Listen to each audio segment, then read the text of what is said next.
ಅರೆ ಕಡಿಮೆ ಹಾಕು ಆದ್ರೆ ಅಸಲಿ ಹಾಕು. MDH ಕಾಶ್ಮೀರಿ ಕೆಂಪು ಮೆಣಸಿನ ಪೌಡರ್.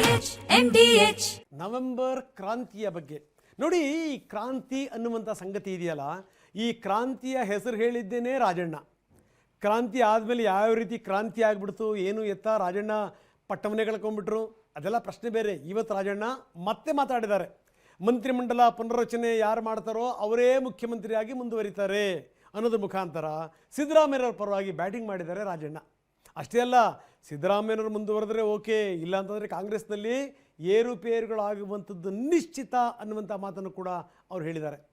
ಇದೆಲ್ಲದರ ಜೊತೆಗೆ ಈ ಮುಖ್ಯಮಂತ್ರಿ ಬದಲಾವಣೆ ವಿಚಾರಕ್ಕೆ ಸಂಬಂಧಪಟ್ಟಂಗೆ ಇದೆಯಲ್ಲ ಅದು, ಯಾಕಂದರೆ ಮುಖ್ಯಮಂತ್ರಿಗಳು ದಿಲ್ಲಿಗೆ ಹೋಗಬೇಕಾಗಿತ್ತು. ಆದರೆ ಅವರು ಹೋಗೋದಕ್ಕಿಂತ ಮೊದಲನೇ ನಾನು ಹೋಗಲ್ಲ ಅಂತ ಹೇಳ್ತಾನೇ DK ಶಿವಕುಮಾರ್ ದಿಲ್ಲಿಗೆ ಹಾರಿದ್ದಾರೆ. ಯಾರಿಗೆ ಯಾವ ಸಂದೇಶವನ್ನು ಯಾವ ರೀತಿ ಮುಟ್ಟಿಸ್ಬೇಕೋ ಅದೆಲ್ಲವನ್ನೂ ಕೂಡ ಮುಟ್ಟಿಸಿ ಬಂದಿದ್ದಾರೆ. ಹಾಗಾದರೆ ನಿಜಕ್ಕೂ ಸರ್ಕಾರದ ಒಳಗಡೆಗೆ ನಡೀತಿರುವಂಥದ್ದೇನು, ಇವತ್ತಿನ ಡೆವಲಪ್ಮೆಂಟ್ಗಳೇನೇನು, ಬನ್ನಿ ನೋಡ.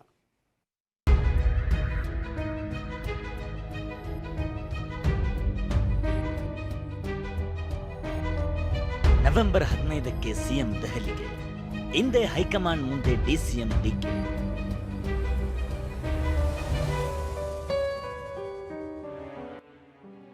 ಸಂಪುಟವು ಸಿಎಂ ಬದಲಾವಣೆಯು ರೋಚಕ ಘಟ್ಟಕ್ಕೆ ಕೈಮನೆ ಪಟ್ಟದ ಆಟ. ಅದೇನೋ ಅಂತಿಮ ಹಂತಕ್ಕೆ ಬಂದಿರಬಹುದು ಬಹುಶಃ.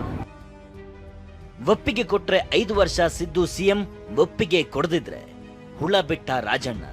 ಸಿದ್ದರಾಮಯ್ಯನವರಿಗೆ ರೀಶಫಲ್ ಮಾಡಕ್ಕೆ ಹೈಕಮಾಂಡ್ ಒಪ್ಪಿಗೆ ಕೊಟ್ರೆ ಅವರೇ 5 ವರ್ಷ ಇರ್ತಾರೆ. ರೀಶಫಲ್ ಮಾಡಕ್ಕೆ ಒಪ್ಪಿಗೆ ಕೊಡದೇ ಇದ್ರೆ ಮುಂದೆ ಏನಾಗ್ತದೆ ಅಂತ ಯಾರು ಹೇಳಿಲ್ಲ.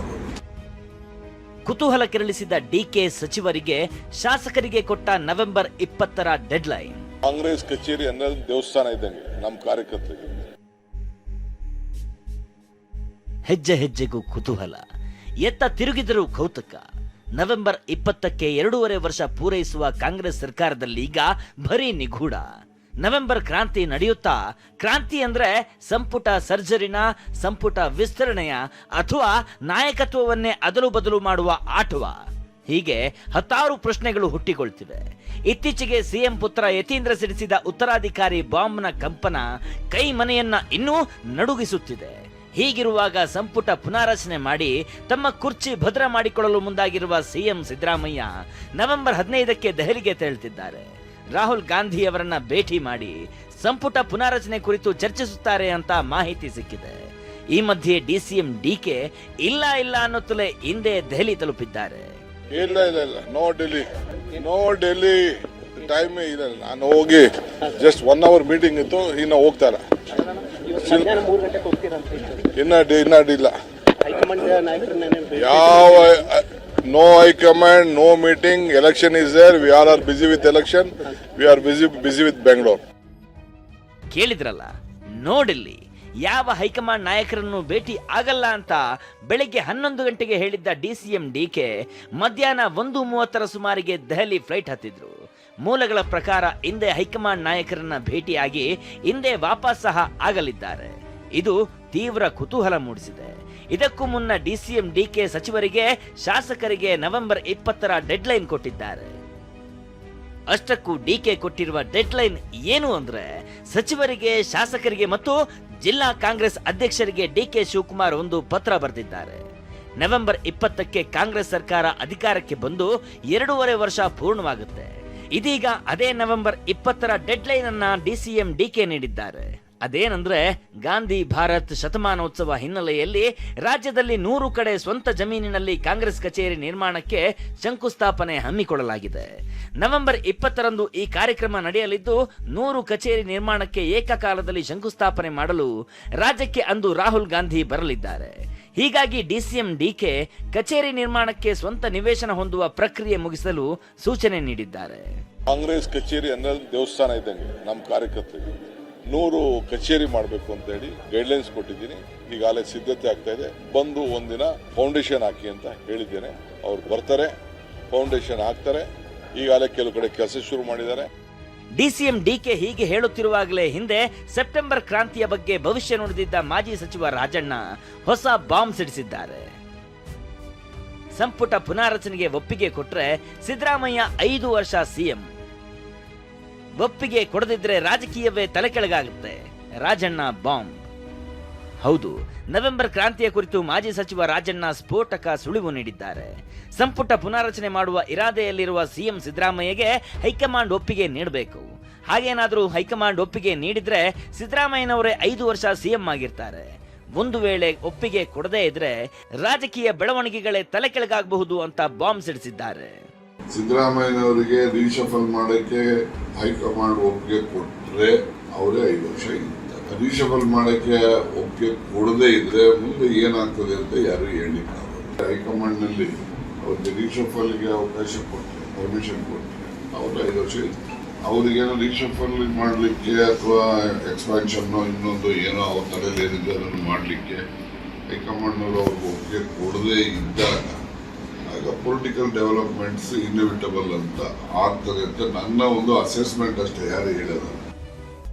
ಹೀಗೆ ಹೇಳೋ ಮೂಲಕ ಕ್ರಾಂತಿಯ ಕಿಚ್ಚು ಹೊತ್ತಿಸಿದ್ದ ರಾಜಣ್ಣ ಈ ಚರ್ಚೆಯನ್ನ ಮತ್ತೊಂದು ಹಂತಕ್ಕೆ ಕೊಂಡೊಯ್ದಿದ್ದಾರೆ. ಯಾರು ಸಂಪುಟ ಪುನರ್ರಚನೆ ಮಾಡ್ತಾರೋ ಅಥವಾ ಹೈಕಮಾಂಡ್ ಯಾರ ಕೈಗೆ ಈ ಅಧಿಕಾರ ಕೊಡುತ್ತೋ ಅವರೇ ಸಿಎಂ ಆಗಿರ್ತಾರೆ ಅನ್ನೋ ಮಾತಿನ ಮೂಲಕ ಸಂಪುಟ ಪುನರ್ರಚನೆ ಬರೀ ಸಚಿವರಿಗೆ ಮಾತ್ರವಲ್ಲದೆ ಸಿಎಂ ಪಟ್ಟಕ್ಕೂ ಏನಾದರೂ ಕಾದಿದ್ಯಾ ಎಂಬ ಪ್ರಶ್ನೆ ಉದ್ಭವವಾಗುವಂತೆ ಮಾಡಿದ್ದಾರೆ. ಇತ್ತ ಸಿಎಂ ಸಂಪುಟ ಪುನಾರಚನೆ ವಿಚಾರವಾಗಿ ಸಿದ್ದರಾಮಯ್ಯ ಹೈಕಮಾಂಡ್ ಕಡೆ ಬೊಟ್ಟು ಮಾಡಿದ್ರೆ ಡಿಸಿಎಂ ಡಿಕೆ ಅದು ಸಿಎಂಗೆ ಬಿಟ್ಟ ವಿಚಾರ ಅಂದಿದ್ದಾರೆ. ಆದರೆ ಸಚಿವ ಸತೀಶ್ ಜಾರಕಿಹೊಳಿ ಸಂಪುಟ ಪುನಾರಚನೆ ವಿಚಾರ ಅಂತಿಮ ಹಂತಕ್ಕೆ ಬಂದಿರಬಹುದು ಅಂದಿದ್ದಾರೆ. ನೋಡಪ್ಪ, ಹೈಕಮಾಂಡ್ನವರು ನಾವು 2.5 ವರ್ಷ ಆದ್ಮೇಲೆ ಮಾಡ್ತೀವಿ ಅಂತ ಹೇಳಿದ್ದು. ಅವ್ರು ಹೈಕಮಾಂಡ್ನವ್ರು ಏನು ಹೇಳ್ತಾರೆ ಮಾಡಬೇಕು ಅಂತಂದ್ರೆ ಮಾಡ್ತೀವಿ. ಹೈಕಮಾಂಡ್ನವರು ಕ್ಯಾಬಿನೆಟ್ ಒಂದು 3-4 ತಿಂಗಳಿಂದ ಕ್ಯಾಬಿನೆಟ್ ರೀಸಬಲ್ ಮಾಡಿ ಅಂತ ಹೇಳ್ತಾ ಇದ್ರು. ಅದಕ್ಕೆ ನಾನು 2.5 ವರ್ಷ ತುಂಬಲಿ, ಅದಾದ್ಮೇಲೆ ಮಾಡೋಣ ಅಂತ ಹೇಳಿದ್ದೆ. 2.5 ವರ್ಷ ತುಂಬುತ್ತೆ, ಅದು ನೋಡಿ ಮಾತಾಡ್ತೀನಿ ಅವ್ರ ಜೊತೆ.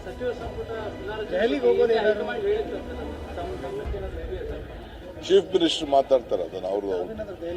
ಅಲ್ಲ, ಸಂಪುಟ ಮತ್ತು ಬದಲಾವಣೆ ಇದ್ರೆ ಬದಲಾವಣೆ ಆಗೇ ಆಗ್ತಾರೆ. ಮತ್ತು ಹೊಸ ಹಳಬರು ಹೋಗಿ ಹೊಸವ್ರು ಬಂದೇ ಬರ್ತಾರೆ. ಸೊ ಮುಂಚೆ ಕೂಡ 30 ತಿಂಗಳ ನಂತರ ಮಾಡಬೇಕಂತ ಒಂದು ಚರ್ಚೆ ನಡೀತಾ ಇತ್ತು. ಅದೇನೋ ಅಂತಿಮ ಹಂತಕ್ಕೆ ಬಂದಿರಬಹುದು ಬಹುಶಃ. ಸನ್ಮಾನ್ಯ ಸಿದ್ದರಾಮಯ್ಯನವರು ಕಿತ್ತೂರು ಉತ್ಸವಕ್ಕೆ ಬಂದಿದ್ದರು.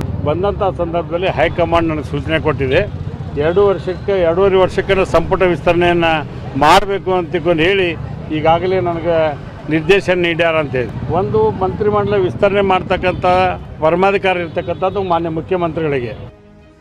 ಇನ್ನು ನಿನ್ನೆಯಷ್ಟೇ ಸಚಿವ ಕೃಷ್ಣ ಬೈರೇಗೌಡ ಹೈಕಮಾಂಡ್ ಹೇಳಿದ್ರೆ ಸಚಿವ ಸ್ಥಾನ ತ್ಯಾಗಕ್ಕೂ ಸಿದ್ಧ ಅಂದಿದ್ರು. ಇದಕ್ಕೆ ಪ್ರತಿಕ್ರಿಯೆ ನೀಡಿರುವ ಪ್ರಿಯಾಂಕ್ ಖರ್ಗೆ ಸಹ ಹೈಕಮಾಂಡ್ ನಿರ್ಧಾರಕ್ಕೆ ಬದ್ಧ ಎಂದಿದ್ದು ಏನೇ ಜವಾಬ್ದಾರಿ ಕೊಟ್ಟರು ಓಕೆ ಅಂದಿದ್ದಾರೆ. ಅವರು ಸೂಚನೆ ಕೊಟ್ರೆ ಅದೇನು ನಾನು ತ್ಯಾಗ ಅಂತೇನು ಹೇಳೋದಿಲ್ಲ, ಅದು ನಮ್ಮ ಕರ್ತವ್ಯ.